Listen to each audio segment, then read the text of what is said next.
Good morning, everyone. Peg and I are so glad you're here with us today here on Merrifield's Gardening Advisor, because it's going to be a beautiful weekend. It's going to be a spring weekend. Yes, it is. Yes, not a summer weekend. An April weekend. An April weekend. So it's a great time to get out into the garden, and we've got a great show to get you started with that, because we're going to be talking about container gardening. That's right. Yes, gardening in containers. Whether it's small or whether it's large. Well, hopefully most of it is larger than this, because it's a challenge to keep little pots watered if it gets hot. Now, we are going to talk about container gardening. It's one of my favorite things, and it is actually a favorite thing of a lot of people, particularly those that don't have a lot of space that can garden on a balcony, because container gardens are movable, they're changeable. And for some of you, we're also going to talk a little bit about a challenge this year. Some of you may not have heard that there's a problem with bedding impatiens. It's called Downy Mildew. And so we're going to talk about that more on the show. And we are going to give you some very creative solutions. Absolutely. Yes. Solutions is the opportunities, we could say, too. Opportunities to try different new things. That's absolutely. Right. Okay, well, before we get started, got some quick announcements for you. Just want to let you know what's happening at Merrifield Garden Center this weekend. And, of course, our seminars are continuing. Let's see, that's actually tomorrow's. Can we flip back and see today's? There we go. Oh, there we go. Great. So today, and these are at our Gainesville location now. They continue through April at our Gainesville location. So today at 10 a.m., Robert Woodman's going to be talking about attracting birds and butterflies, which is so important in the garden. So he's going to show you how to create a garden with feeders and with plants to attract a variety of songbirds and butterflies that you can enjoy in your garden. That's at 10 a.m. at the Gainesville location, 6895 Wellington Road there in Prince William County. And then tomorrow, again at our Gainesville location, gorgeous gardens that are deer resistant. That says it all, right there. Steve Gable's going to be talking about that, and that is such an important topic because it kind of affects most everybody these days, no matter where you live in this area. But that's at 1 p.m. tomorrow. So the today at 10, Sunday at 1. So MerrifieldGardenCenter.com, as you can see there, our website has the entire schedule along with lots of other great information, so take advantage of that. And then next week, 2 more great seminars, The Magic of Miniature Gardens and How to Be a Successful Gardener. That's my dad doing that one, so you've got to go see that one. It's a great seminar. So lots going on. I also want to mention tomorrow at our Fair Oaks location, the Northern Virginia Bonsai Society is going to be having their spring bonsai show. Now, these are our friends at the Northern Virginia Bonsai Society, and their members are going to be, it's really interesting because they are going to have someone working on bonsai throughout the day. So you can actually see the techniques that they use to create these. Debbie, it's amazing. Isn't it today and tomorrow? Yes, you're right. Thank you. I think Absolutely. it is. And I watched some of these plants coming in, and they are spectacular. I really do encourage you to come and have a look at these things and talk to these people. You may not want to grow your own bonsai, but it's so interesting. It's just beautiful, and the techniques are absolutely incredible. Yes. May even get you down to our National Arboretum, where those wonderful, wonderful gifts from China all those years ago are still there and being taken care of beautifully. Yes. It's an interesting world. It isn't for everybody, but it certainly is fun. And it's gorgeous, gorgeous. So again, yes, thank you. Today and tomorrow. Today it's from 8 to 5, and tomorrow's from 9 to 4. So it's at our Fair Oaks location, 12101 Lee Highway in Fairfax. So take advantage of that. And I did want to, lost my train of thought there. I was going to say, we're going to take questions at the end of the show, because we forgot to mention that. We will take your phone calls, so be ready for that. And before we start with our container gardening, let's talk about something else for just a minute. Let's talk about a plant of the week. And that plant of the week is Helleborus. Okay, we've talked a little bit a couple of weeks ago about Helleborus, okay? But we need to to talk more. Number one, it's deer resistant, okay? There you go. The deer don't really like it.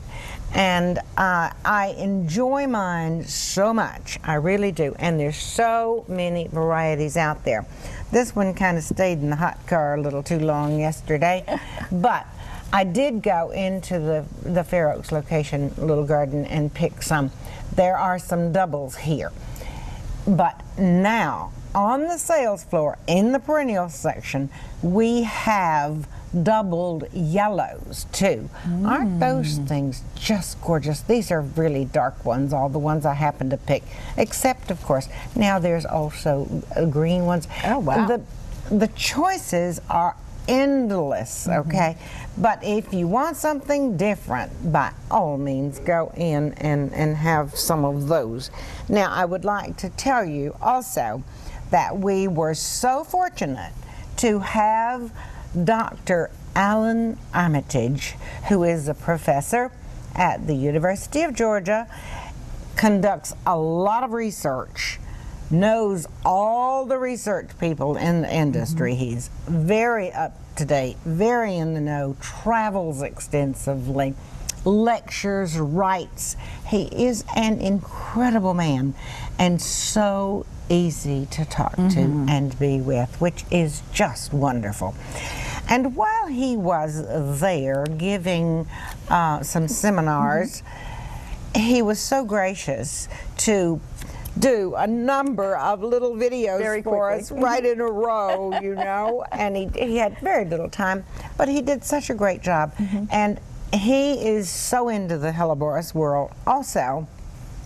And we do have a video that he did for us that day, and would like to share Dr. Alan Armitage with you. Let's take a look. Via video. Well, good morning. I'm Dr. Alan Armitage, and I am standing in one of the finest garden centers I've visited for many, many a day, at the Merrifield Garden Center.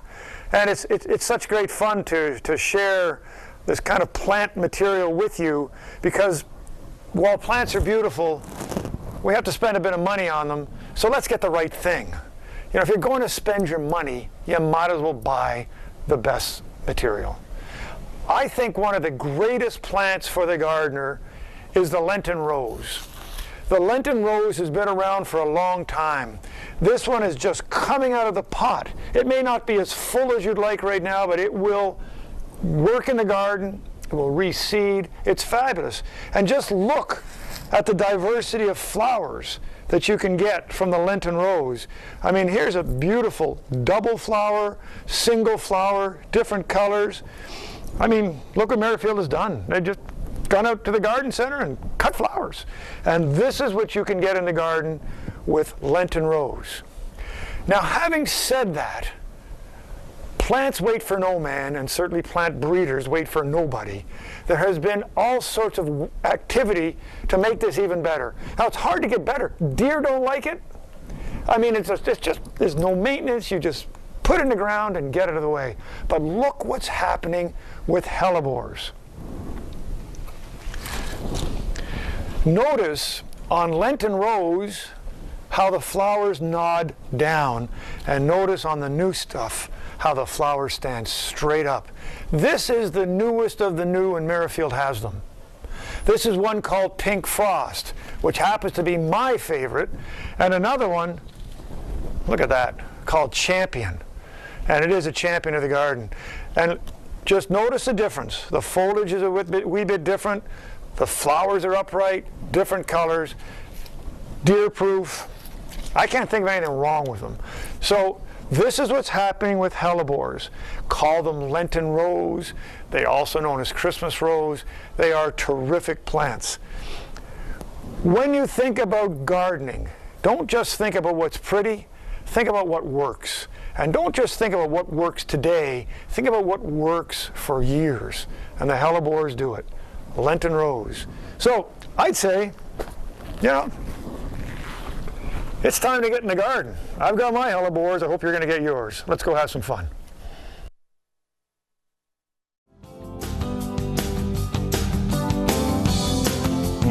I like that, the Kitchen Gardener's Handbook. Yes. Like that. Ooh, yes. We could talk about herbs, but that's not the topic of today. Okay. Come on in and we'll talk about it. My favorite thing. That's right. After this one and that one and the other one. That's right. Whatever. Like your favorite plant, right? Right. Whatever you're looking at. Okay, you had mentioned earlier in the show that there's an issue out there with the bedding impatiens. Absolutely. There is an issue with bedding impatiens, and it is called Downy Mildew. And it is only affecting the regular impatiens, the bedding impatiens, if you want to call it that. It is a serious situation at the moment, and if people continue to plant them, they may be fine for a while and then not fine. But the problem is this stays in the ground and it is moved by the air, so nobody's immune. Right. And at least we know what's happening now. It's blown all up the East Coast, okay? And it was Dr. Alan Armitage that brought it to my attention last year and has kept me updated on this. And then, of course, we as the Garden Center have gone out and researched too and gone to the various shows and talked to the various people. And actually, I would like right now, again, because Dr. Armitage, who is a researcher and knows all the research people and speaks with authority, I would like to bring up a video again that he did for us that day while he was visiting us a few weeks ago. And he is going to tell you more about the downy mildew on impatiens. When we finish this video, I'm going to tell you some of the exciting things you can do without them. There you go. Okay, let's take a quick look. Yes. Alan Armitage back with you, and I've been talking a lot about some gorgeous plants and plants that are fabulous and plants that work, and you know, it sounds like a fairy tale, and believe me, I don't want to make this sound like a fairy tale. While I think gardening is the greatest thing since sliced bread, I think people do it because of the therapy, because of the excitement, and that's why you do it. There are some issues out there. I mean, not everything can be seen through rose-colored glasses every single day. And one of the biggest issues going on today, unfortunately, is the garden impatiens. We know garden impatiens. They're everywhere. They're the best plant for flowering in the shade that has ever been developed. They are in every hotel, in every every park, anywhere there's shade, you'll see bedding impatiens or garden impatiens. Unfortunately, a major disease has gone through the bedding impatiens.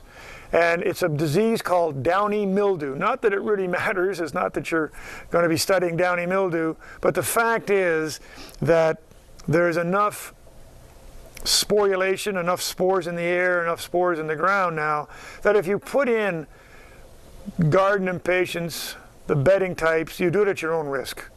Okay, the last thing you want to do is have bedding impatiens looking beautiful, all of a sudden dying. You don't know why, and you leave them there, those spores will be there for 5 years. You will not be able to put bedding impatiens in that bed for another 5 years. So what's happening, and I've talked to Merrifield also, they're simply not selling them. Now you're going to be disappointed to come in and say, I have to have my impatiens. Believe me, this is a good thing. So there are lots of choices other than bedding impatiens. Begonias, look at this, is Selenia series. Isn't it spectacular? Now they're not going to look quite like this in the ground, but they look very, very good. The wax begonias, spectacular plants for the shade. Certainly you might want your bedding impatiens, but there are choices. And don't forget, New Guinea impatiens are not susceptible to this disease, only bedding impatiens. So it's best to sort of get them out of the way for a while. The breeders are working on it. There'll be disease-resistant impatiens coming down the tube very soon. But this year at least, let's take a break from them. You'll see lots out there dying, but don't let it be yours. Caladiums and many other plants can be going instead. So enjoy the garden, enjoy the shade, and enjoy disease-free plants. Don't go out and buy them. So, unfortunately, not everything is just like we like it. These things happen. These are living plants, and such things occur. But oh my, there are so many other choices, and now we have an excuse to try other things perhaps we haven't tried before. Give it a go. That's right. New opportunities. Yes, new opportunities, and we're running short on this segment. So let's quickly show you just a few things that will begin this thought process of what would you have. New Guinea impatiens, as Dr. Armitage said to you, are not susceptible to this downy mildew disease. So feel free to go ahead and do that. Look at that combo. There's a color pickup there because you can just see the leaf also of centennial geranium. There's some fun things. Next one, please, is caladiums. Caladiums with Kimberly Queen fern, which will grow in sun or shade. And where you see the little impatiens coming out of this, put in begonias. Yes. The next one is coleus. Coleus for sun, they'll grow in the shade. There are those that prefer the shade. Incredible colors available. And the next one, look at the striking dark colocasia that you see in the background. There's also some dark cannas. They give impact. Now, this is an area in my garden where the front of it gets a lot of sun and the back of it a lot of shade. So I've got some diversity there. But look to caladiums, look to elephant ears, look to cannas for part shade, okay? And in the last one, just how exciting caladiums are in so many colors. Just delightful in pots all by themselves. So fabulous. That's just the beginning of some of your choices. And we've come up with a handout that you can get at all three locations on impatient substitutes, we're calling it. But it's got front and back listed with great suggestions. And that's just a few. Absolutely. So, lots of opportunities out there. So, as Dr. Armitage said, let's try something new. Take advantage. Inspirational. When we come back, Peggy's going to go out into the virtual garden and with some great ideas. Stay tuned.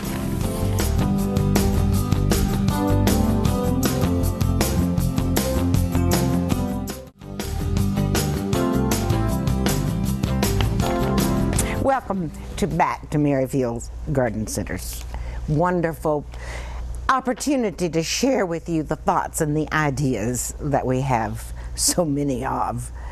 We're talking about substitutes right now to some degree for impatiens that have a problem with downy mildew. But we're also talking about creativity in general, okay? It isn't just what you are picking to substitute. We spoke about Selena begonias. These are relatively new. They will take full sun. This is most unusual for a begonia. Or they will go in a lot of shade. They're not going to bloom well in deep shade from evergreens or that sort of thing. But this is dappled light on my back deck, and you've got them in full bloom, and they stayed that way all summer long. What you're seeing behind it are azaleas that are in bloom, okay? And they will be in bloom soon at my house. And so this is all going, or will be soon at my house. This is a picture from the past, okay? Let's continue with some of these thoughts and ideas. Okay, again, last summer I tried a lot of the new begonias. There are different types of begonias. There are bedding begonias that are pretty low, usually about 12 inches. This is a step up from that, and it's called Big. Big, isn't that imaginative? Big begonia. And they come in green leaf and bronze leaf. The bronze leaf will take full sun or shade. The green leaf loves the shade or dappled light. This is grown in dappled light with a minor amount of full sun. From the bottom of that is a plant that likes sunshine. It's called dichondra. They kind of hate it in the deep south because it can get down and take over in some of the lawns. Doesn't do that here because it's not hardy, and it is delightful. Look at the contrast of color here, particularly with that dark leaf. But this is a beautiful, beautiful begonia, mid-size, up, bigger than and looser in its growth patterns than that bedding begonia. Now, big begonia and whopper begonia. They're almost identical, okay? In growing with that, you've got the pickup color here. You've got the colocasia, or fancy elephant ear, if you wish, growing behind it. And in the ground and in containers, I have Hakanaklewa. It's a small grass that loves the shade, doesn't like full sun. So these things will grow in part shade or in deeper than that, except the dichondra. Next one, please. Here is a little further out from that, a repetition. This gets a little bit more sun, but not the hot afternoon sun. This is that beautiful dichondra again. And I did something that I don't normally do in my garden. I used the Riger begonias, those gorgeous fancy leaf begonias. Whew, they do put on a show. They also bloom. But if they never bloomed, look at the beauty of that foliage. So you've got it here, you've got it coming out of the top of this container, and guess what? In this container, you've got another big begonia. Next one, please. This was a collage that I tried, knowing that we were going to have problems with the impatiens. I tried a lot of new things to present to you. Here is a totally different kind of begonia. It's looser. It's really good for hanging baskets, okay? Here we have dragon wing begonia. Now that's a step up from the big begonia and the whopper begonia. This one is bigger and has a different form, and it's magnificent either in the ground or in the containers. It's mixed with a few other things like solanum, and I have vines growing out of it. This is a gorgeous vine. Make note of this because it can trail out. It can be that spiller in your container, and it can grow up or down. Another large container back here with fuchsia Gartenmeister in it. The hummingbirds will find this plant. They love it. And it will grow in sun or in part shade.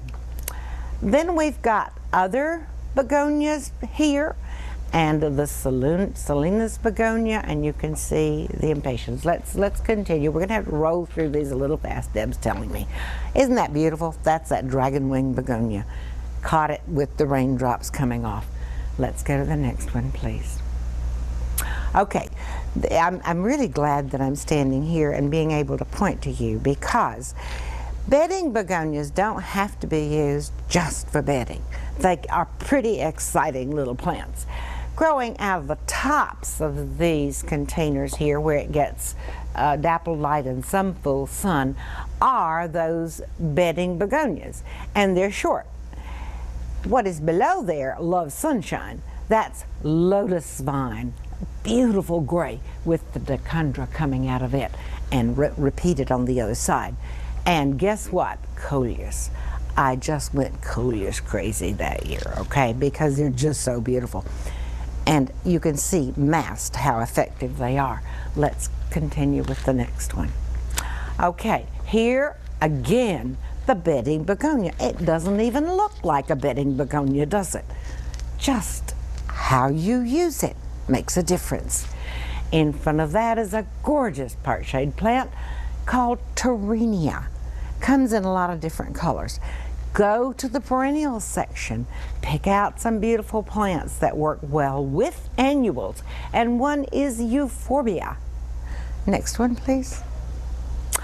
Okay, this is our Terenia. Comes in different colors, grows in the shade. And I believe we have, and I'd like to do quickly, although we're running over with this, another video from our dear Professor Dr. Armitage. Let's have a look at that. Hi, Alan Armitage again in Merrifield, and just looking at a mixed container. And this mixed container thing is just the greatest fun. First of all, you can mix and match, and with the help that you have here in Merrifield, they can tell you which ones to put together. We don't want something in the shade and something in the sun in the same container. So here we have a Carex, and Carex, C-A-R-E-X. It's just a wonderful plant. This is a variegated one. But the also wonderful plant that we kind of take for granted is this little snapdragon. What's the deal with snapdragons? Well, you know, I can go on and on about the botanical name and everything else, but all you got to do is take a flower like this, okay? Get your grandson or your granddaughter or whatever and say, you know why it's called a snapdragon? Because it snaps. It opens up with its mouth and it snaps. Put your little kid's finger in there and watch them squeal. So snapdragons are fun plants. They are. They work well in the garden, they work well in a container, but let's have fun. Gardening may be work on your back. It may be work, you know, on your knees, but it's supposed to be fun. And this is what makes gardening fun. So have fun. Give it a go. Okay, we're talking about container gardening today and some of the great plants that you can use for those to make those beautiful. Yeah, absolutely. And I feel like we're dashing through these because there's a lot so much to share, you know. And I want to get you excited, you know.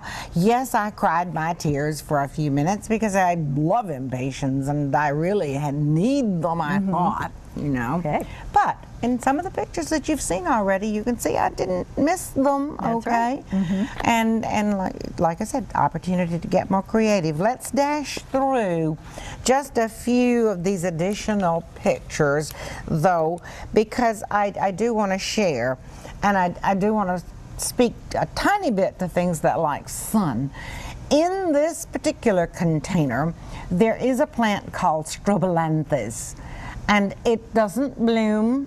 It isn't grown for a bloom, it's grown for the foliage color, it gets nice and tall, it performs in full sun or in shade, okay? In this area, it gets at least 5 hours of direct sun because guess what? In that container are plants that have to have sun. So I do want to say, yes, we are loaded with beautiful plants that want sunshine also. We've been talking about shade. In this is petunias. They are top of the list for those things that will give you beauty and often fragrance in the sun. So that's a great plant. And in the next picture, color combinations.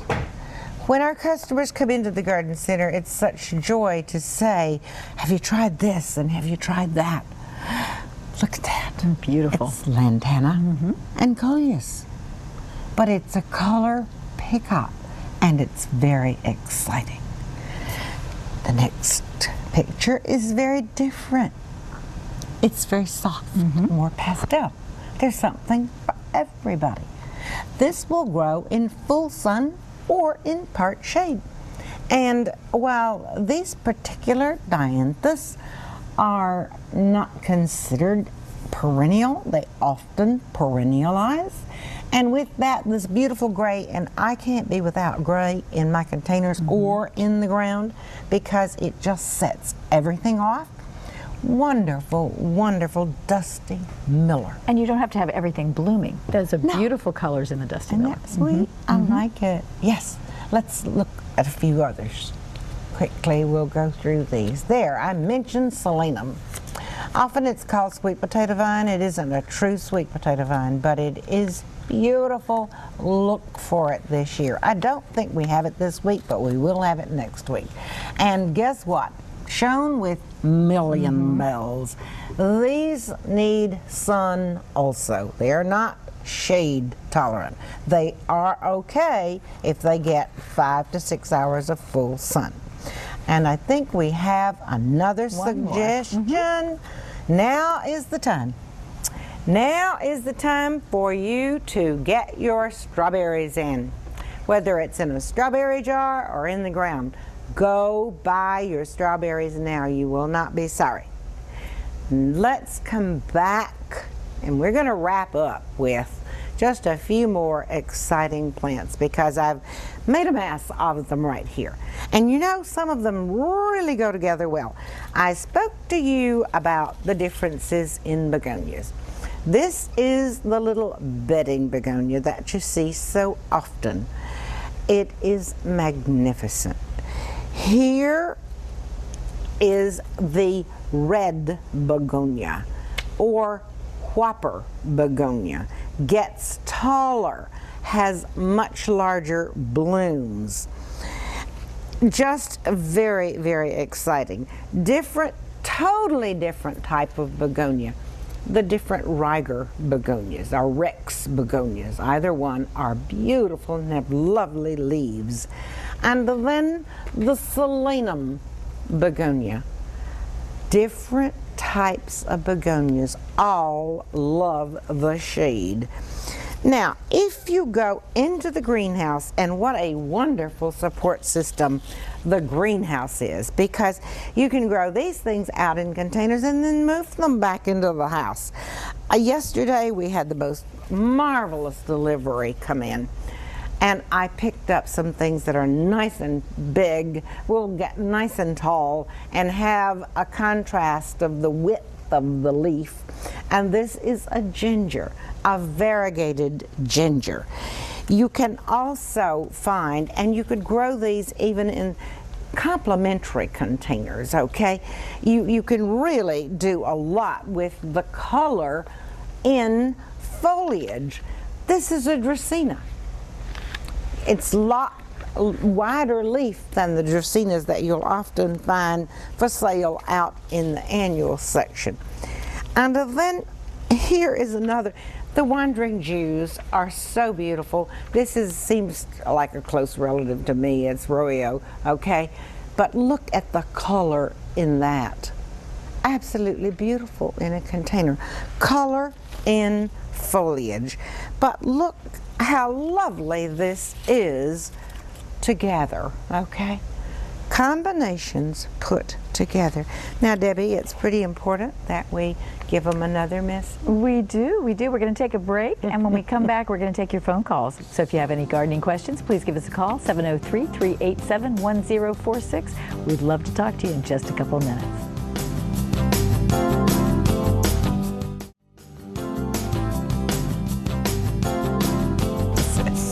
Okay, it's phone call time, 703-387-1046. And Peg, our first caller is Deb, who's calling from Lusby, Maryland. Hey, Deb, how are you? Good morning, ladies. Good How are morning. you today? Great. Okay, two quick questions. Peg, I have some established large container gardens, and I have a lot of bulbs and whatnot in them. Yes. Perennial. Mm-hmm. How do I get some fresh dirt into them without disturbing the bulbs and the roots? And the cicadas that are coming, do I have to cover any of my tender plants or new trees with like frost guard or something like that? Well, you could cover them with frost guard, I suppose. And I'll give you a fair warning. When we had a cicada invasion many years ago, I put bird netting over it. Woo, I thought I'd never get it out, you know. So you need to be clever about whatever you cover with, you know. Fortunately, the stuff does come through that cicada damage. Usually they will do their damage several inches back on the stem, and yes, a lot of it will break off, but it's almost like you've gone out and pruned the stuff, you know. So hopefully let's don't worry overly much about the cicada damage. We have some cicadas with us all the time. It's just periodic that we have the different cicadas come in great numbers, you know. So let's say just be cautious if you decide to cover, and be sure you do it at the appropriate time. Now, the other question dealing with bulbs, I do have bulbs in my containers also, and I do them in different ways, and boy did that 90-degree heat take some of the tulips and so forth out prematurely. I was very disappointed about that, but that's life, you know. Where tulips are concerned, I usually just remove those and discard them and go ahead and plant my summer annuals into them. Hopefully any other bulbs that you have in there, if you can't take them out and plant them out into the ground, you can actually lift them, rejuvenate, add your fertilizers, plant them back in, and then plant your other plants on top of them. So that's what I would do if I were you. And if you do it in the green, just replace them in the green and they'll be okay. All right. Thank you so much for your thank help. you, Have a Deb, for wonderful calling. weekend. Thanks, you too. Bye-bye. Okay, our next caller is Rainey, who's calling from Bowie. Am I pronouncing your name correctly? Yes. Great. How are you? Good morning. I'm doing great. Thank you so much, and I enjoy the show so much, and we love the garden center. My question is, I planted euphorbia last year in pots, and I'm wondering, it's not looking very well right now. Can I expect it to return or not? You know, euphorbia is one of the hardiest things that you can grow. But for some reason, some of mine and some of my containers, I'm very dependent upon it for winter containers. Some is just beautiful, and 2 or 3 of them aren't looking very happy. Now, I have cut those back within an inch of the ground, and I do see new shoots sprouting out from the base. So give that a try. If they're not looking really good, okay, just cut them back, and then hopefully they're going to come back fresh, okay? Because I have done that. Yes. Thanks so much. Thank you for calling, and thank you for watching. Take care. Okay, our next caller is Tom. Hi, Tom. How are you today? Great. Boy, what a great pleasure to be able to talk to you. I was been having problems with impatiens for years, and I was wanted to call today and ask a question about it, and now here you're talking about it. There about you go. Downy mildew. It's amazing. Time to talk about it, sir. Yeah. Now, you mentioned a lot of substitutes. What about vincas? Is that too similar, or would that work? Vincas are fantastic. Vincas need sunshine. They will grow in part shade, though. So if you've got part shade or dappled light, you're fine with those, Tom. Now, while you're talking about this downy mildew, we at our Merrifield Garden Center locations have opted not to sell bedding impatiens, because we have been told from all these dependable researchers that they are being kept alive, whether by seed or by cuttings. They're being kept alive with a lot of chemicals in the greenhouses. People are growing them, and there are places that will be selling them, okay? Maybe they don't believe as much as we do that this issue is so large. But they will die, according to everything we have heard. But that's not the biggest issue, Tom. The problem that we are told by Dr. Alan Armitage and industry is that the longer we try to grow them, the longer that disease is going to stay in the ground, okay? So I would encourage you, don't plant the regular impatiens. Plant these substitutes, and you'll be happy, and you'll be helping that disease to get out of the ground faster, okay? Did we lose you, Tom? Tom, thanks so much. Yeah. Yeah, there you are. Good. Can I ask one more question? Sure. Yes. Now, on that same line, you know, I had similar problems with tomatoes, where the leaves would fall off. Is that a bacteria, or is that the same kind of mildew situation going on with the tomato plant? It is not the same thing, and you will get this periodically, but there's no wipeout with tomatoes. That's not an issue. One of the main things that you can do is not grow tomatoes in the same soil year after year.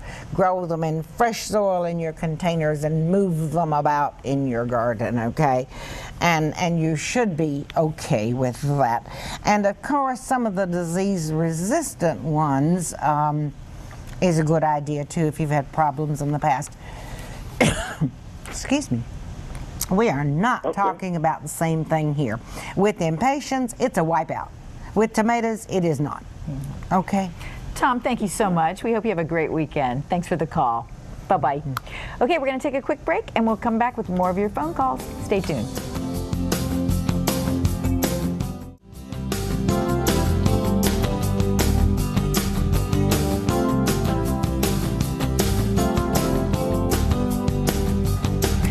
going to get right back to our callers. Barbara is calling from Woodbridge. Thanks for holding, Barbara. How are you? I am doing just fine. How are y'all? Great. You have a quick question? First of all, I'd like to take and tell y'all I love watching y'all's show. Y'all been for over 10 years, and y'all have educated me so much on all the flowers and stuff. I just love watching y'all. Thank you very much. That gives us the impetus to keep going. That's right. Okay, the question is, I have neighbors that doesn't take and do their yard, you know, to help with the weeds and stuff.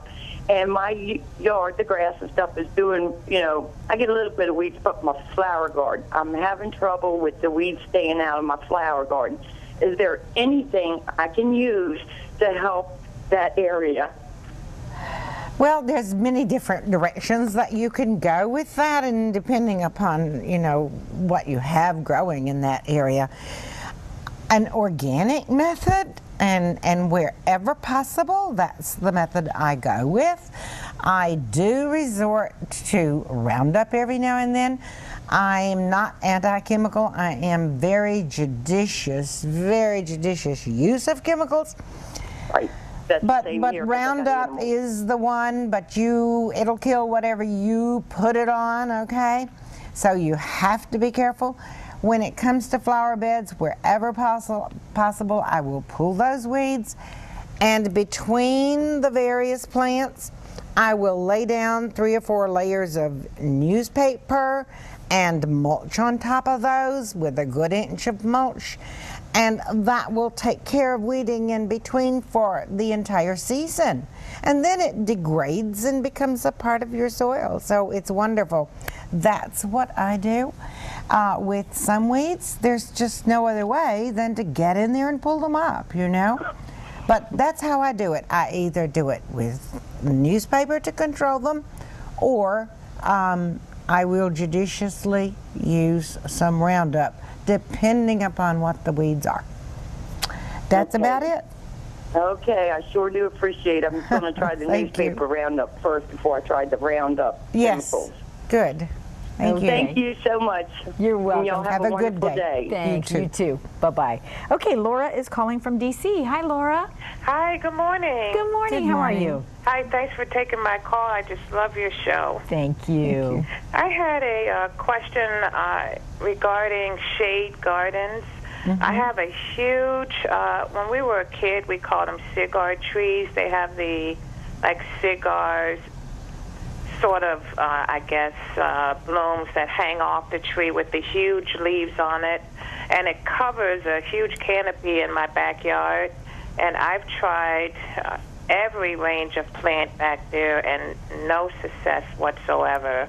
Just wondering if you could give me any recommendations for a nice shade garden. Well, it's a challenge under some trees. Some are worse than others. I fortunately garden with primarily oak trees and tulip poplars, and I plant, and over the years have planted fairly judiciously under those and had great success because they're deeper rooted than some trees. The one you speak of is fairly shallow rooted, okay? And that is your issue. I don't know how big this area is, but if you're careful in digging your holes and cut some of those roots, not all those roots, okay, but some of those roots, you can then place plants in that and keep those areas maintained either by planting some shade-tolerant shrubs or shade-tolerant annuals and perennials, okay, in that area. And you will probably have to water them more in the summertime when we have a period of drought. The other thing is if it's close into your house and near your patio, or you could create a sitting area. Put down some either landscape fabric, put some attractive stones over it, make a sitting area out of it, and grow containers. And that would take care of the competition from the root system. But so it must be the root system that's causing the issue there then. I think it is, yes. Okay. Yes, I do. Not so much the shade, but the roots. They're getting the nutrients, they're getting the water, and That's just the way it is, you know.